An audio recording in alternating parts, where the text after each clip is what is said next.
Hello everyone, आज हम लोग फ्रांस की क्रांति का पार्ट 2 कंप्लीट करेंगे। पार्ट 1 में हम लोगों ने फ्रांस की क्रांति के कौन कौन से कारण हैं उसके बारे में पढ़ा। यहाँ आप देख रहे हैं कि फ्रांस की क्रांति के पूरे 6 कारण हैं और हमने राजनीतिक कारण तक हमने पार्ट 1 में कंप्लीट कर लिया है। और राजनीतिक कारण में हम लोगों ने देखा था कि किस प्रकार लुई 16वां जो था वो 1774 ईस्वी में राजगद्दी पे बैठा था और वह एक निरंकुश और अयोग्य शासक था। हमने ये सब स्टेट जनरल के बारे में पढ़ा क्योंकि जो कि एक संसदीय संस्था थी और वहाँ पे 1614 ईस्वी के बाद 175 वर्षों तक कोई बैठक नहीं हुई थी। और उसके बाद हमने पार्लियामेंट के बारे में भी पढ़ा और इन सब की संख्या पूरे 17 थी। तो ये सब हमने क्या क्या कंप्लीट कर लिया था। अब जो हम लोग आज देखेंगे वो सामाजिक कारण को हम लोग कंप्लीट करेंगे। कुछ समाज में कुछ ऐसी कारण थी जिसके कारण फ्रांस में भी क्रांति स्टार्ट हुआ था। तो वो सामाजिक कारण क्या थी? तो सबसे फर्स्ट में मध्यम वर्ग में राजनैतिक अधिकारों के प्रति सजगता, ये भी हमने पिछले वीडियो में कंप्लीट किया। और सेकेंड में है ख में सामाजिक असमानता से असंतोष, यानी कि जो भी समाज में असमानता का भेदभाव था उससे वहाँ की जनता काफ़ी असंतोष थी। वह भी फ्रांस की क्रांति का एक महत्वपूर्ण कारण था। और कृषकों की दयनीय स्थिति, यानी कि फ्रांस के कृषकों की स्थिति काफी दयनीय थी, वह भी फ्रांस की क्रांति का एक महत्वपूर्ण भूमिका है। तो अब हम लोग थोड़ा सा इसको डिटेल्स में देख लेते हैं। फर्स्ट पॉइंट है 18वीं शताब्दी में फ्रांसीसी समाज 3 स्टेट्स अर्थात श्रेणी में बटा हुआ था। यानी कि 18वीं शताब्दी में जो फ्रांसीसी समाज था वो 3 स्टेट्स में बटा हुआ था। तो हम लोग देखेंगे कि सबसे जो प्रथम स्टेट्स था उसमें कौन था? तो वहाँ पे पादरी वर्ग थे, यानी कि इंग्लिश में उसको क्लेर्की कहा जाता था। तो प्रथम श्रेणी में कौन थे? तो पादरी वर्ग थे। ये आपको याद करना होगा। ऑब्जेक्टिव में ये पूछा जा सकता है कि जो फ्रांस की क्रांति में जो 3 स्टेट्स थे, फर्स्ट स्टेट्स में कौन थे? तो पादरी लोग थे। और पादरी लोग की संख्या कितनी थी?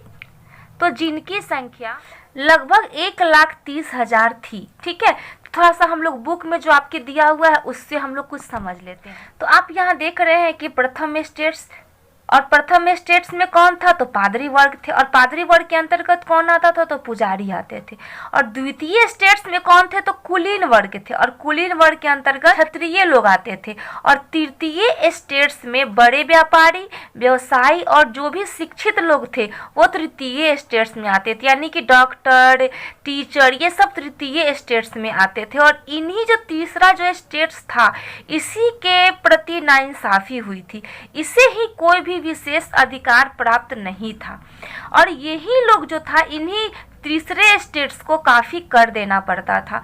और जो प्रथम स्टेट्स और जो द्वितीय स्टेट्स थे इन्हें कोई कर नहीं देना पड़ता था।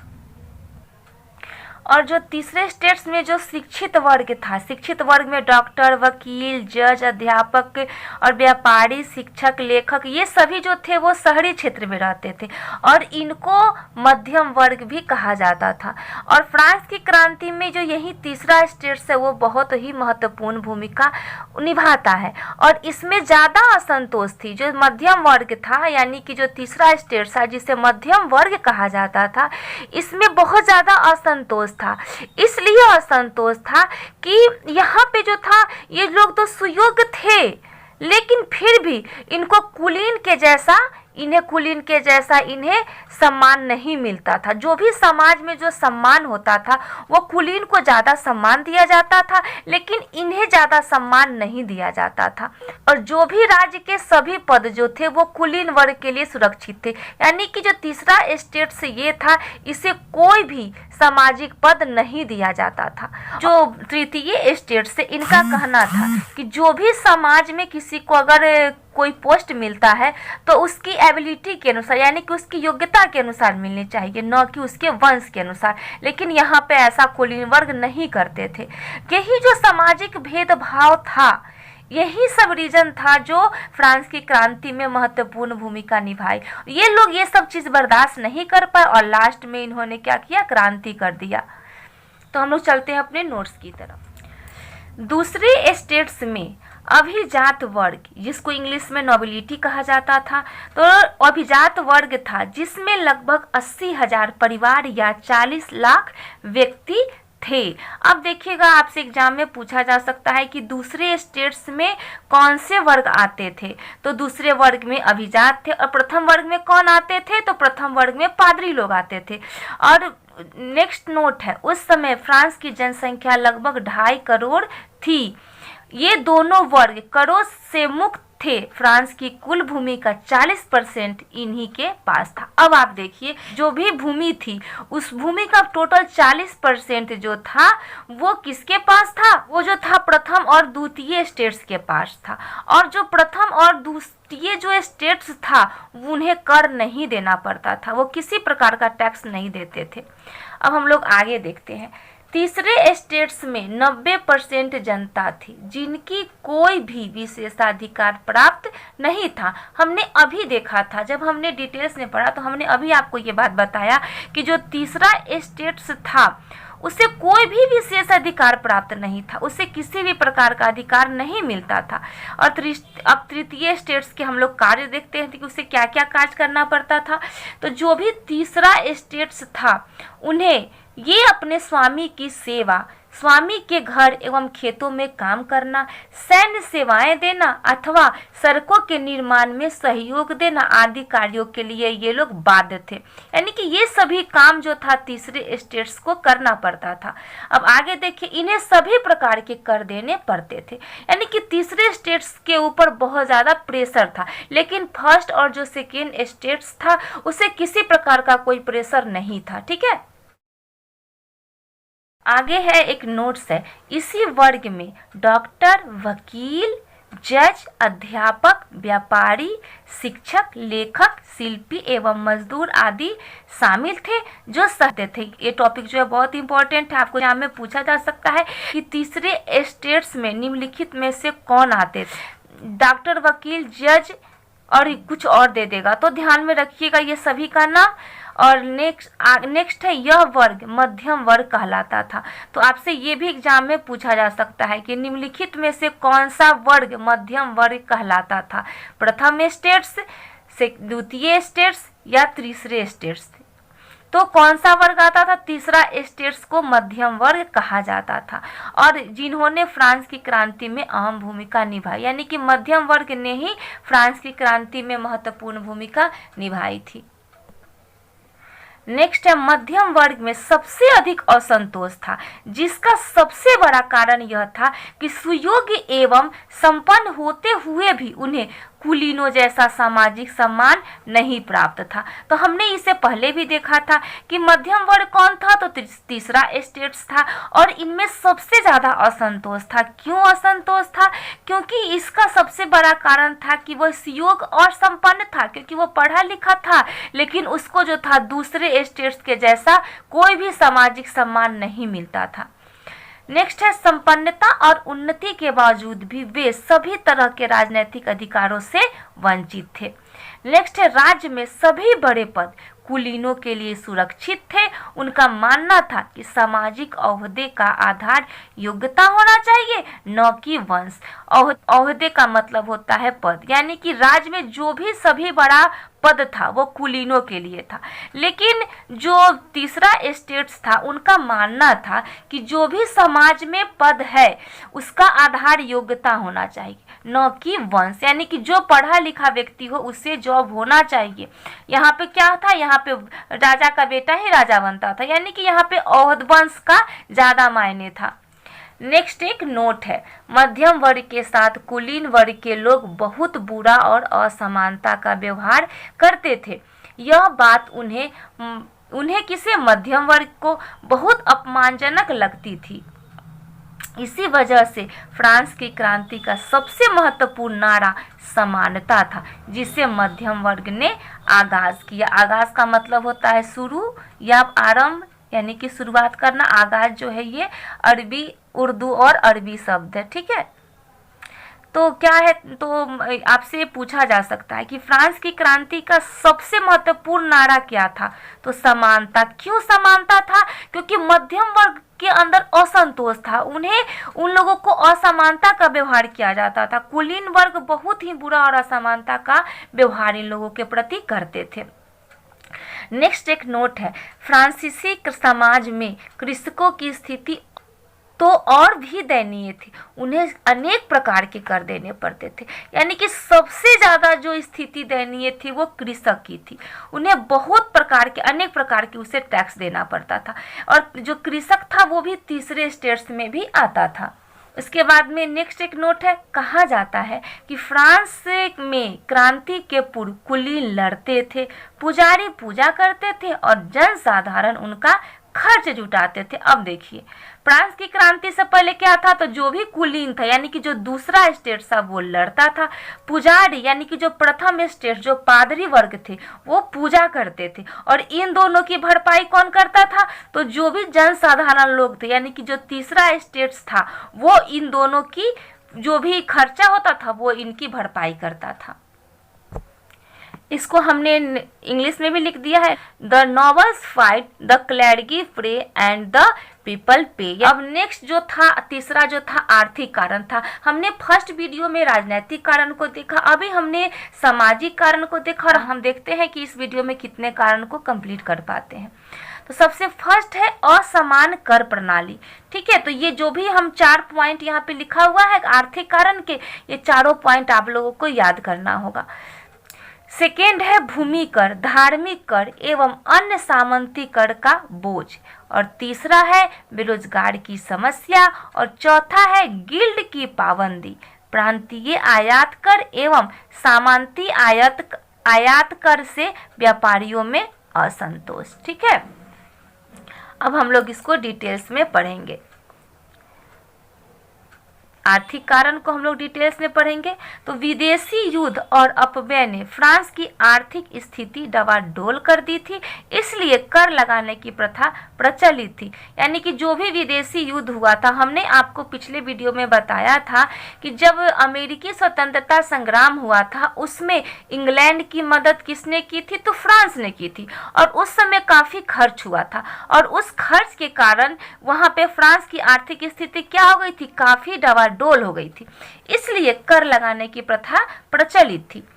प्रति वर्ष आय से अधिक व्यय होता था, यानी कि हर साल जितना आय नहीं होता था उससे ज्यादा क्या होता था, खर्च हो जाता था, इसलिए कर लगाने की प्रथा प्रचलित थी। यह कर व्यवस्था असमानता और पक्षपात के सिद्धांत पर आधारित थी। अभी हमने देखा था कि किस प्रकार असमानता के कारण पक्षपात के सिद्धांत के कारण ही था, क्योंकि प्रथम और दूसरे स्टेट्स को कोई टैक्स नहीं दिया जाता था और तीसरे स्टेट्स को ही टैक्स देना पड़ता था, इसीलिए यह व्यवस्था किस पे थी, तो असमानता पे आधारित थी। नेक्स्ट एक टॉपिक है टैक्स फार्मर। अब हम लोग देखेंगे कि टैक्स फार्मर क्या होता है। अब नेक्स्ट टॉपिक है टैक्स फार्मर। ये आर्थिक कारण के अंतर्गत ही ये टैक्स फार्मर आता है।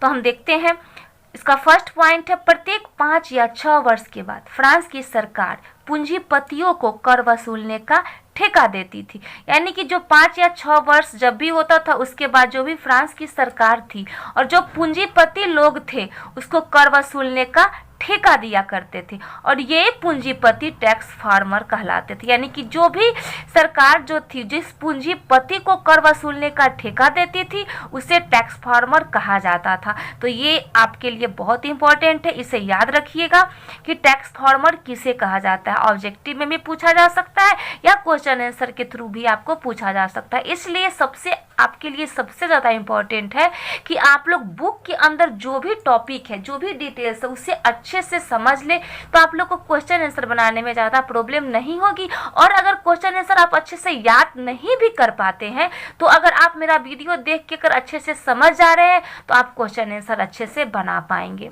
ठीक है, तो नेक्स्ट है, ये रैयतों से अधिक टैक्स वसूलते थे और सरकार को निश्चित रकम देने के बाद बाकी रकम को अपने जेब में रख लेते थे। यानी कि जो ये टैक्स फार्मर थे वो रैयतों से वो जो भी वहाँ की जो रैयतें थी उससे ज़्यादा से ज़्यादा वो टैक्स वसूलते थे, और टैक्स वसूलने के बाद जो भी रकम होती थी, जो भी रकम बच जाती थी वो यानी कि सरकार एक रकम को निर्धारित कर देता था।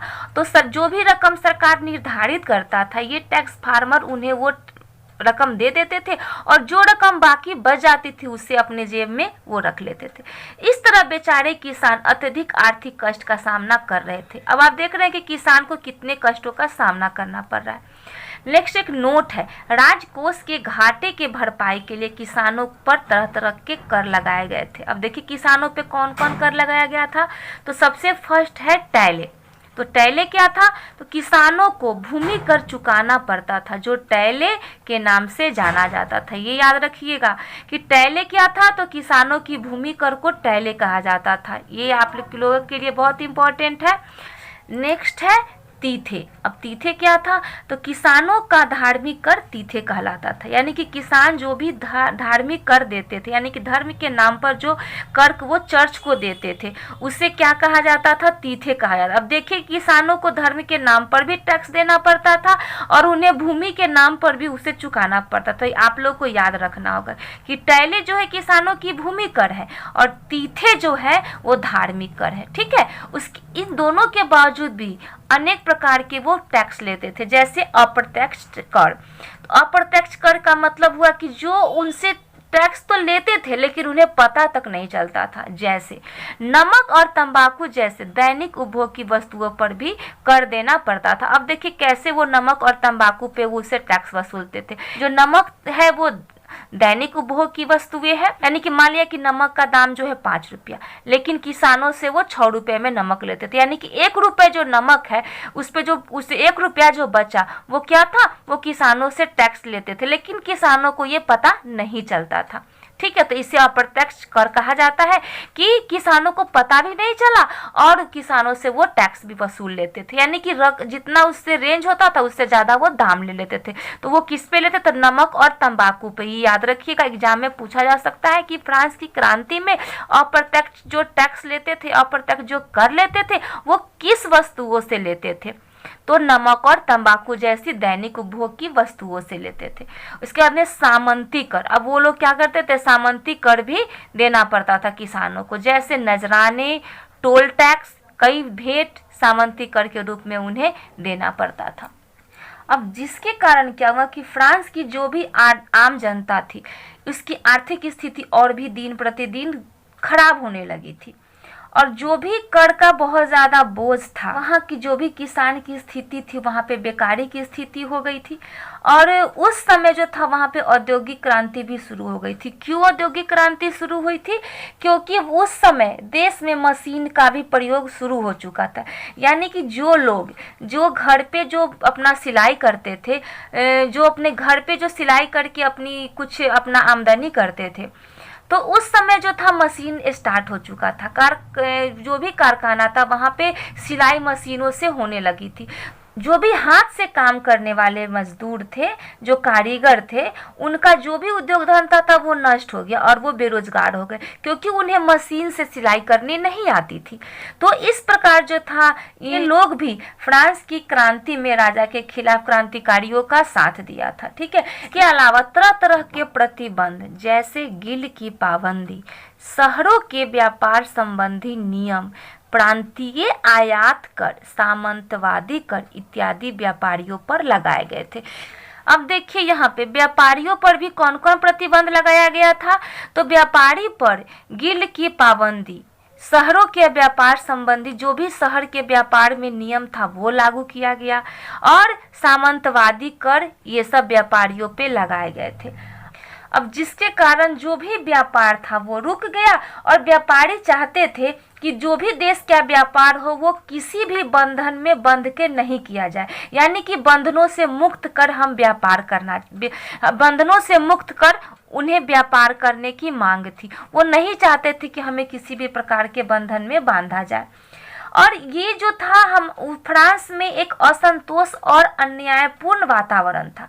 और ये जो था साथ ही साथ जो लुई 16वां और जो मेरी एंटोनियत थी वो अपने ऐशो आराम और भोग विलास की वस्तुएं काफ़ी यूज़ करती थी और काफ़ी वो फिजूल खर्ची करती थी और राजकोष को भी, जिसके कारण राजकोष क्या हुआ, काफ़ी प्रभावित हुआ। और ऐसी स्थिति में जो भी सरकार थी काम लेने की जगह वो क्या करती थी, वो कर्ज लेती थी और उस कर्ज की भरपाई वो टैक्स के द्वारा किसानों से उसकी भरपाई करती थी। ये सभी सामाजिक कारण जो था फ्रांस की क्रांति के लिए महत्वपूर्ण था। तो अब जो हम लोगों का हमने अभी तक 3 कारण को कंप्लीट कर लिया है, सामाजिक कारण, आर्थिक कारण और राजनैतिक कारण। अब हम लोगों का बच गया है सैनिक कारण, व्यक्तिगत एवं धार्मिक कारण और बौद्धिक कारण। तो इन तीनों कारणों को हम लोग नेक्स्ट वीडियो में कंप्लीट करेंगे और कुछ और पॉइंट है जिसको हम लोग अगले वीडियो में कंप्लीट करेंगे, क्योंकि ये चैप्टर काफ़ी लंबा है तो हम लोग धीरे धीरे से पूरे चैप्टर को अच्छे से कंप्लीट करेंगे। अगर आप लोगों को हमारा वीडियो अच्छा लगे तो लाइक, शेयर और कमेंट जरूर कीजिएगा। धन्यवाद।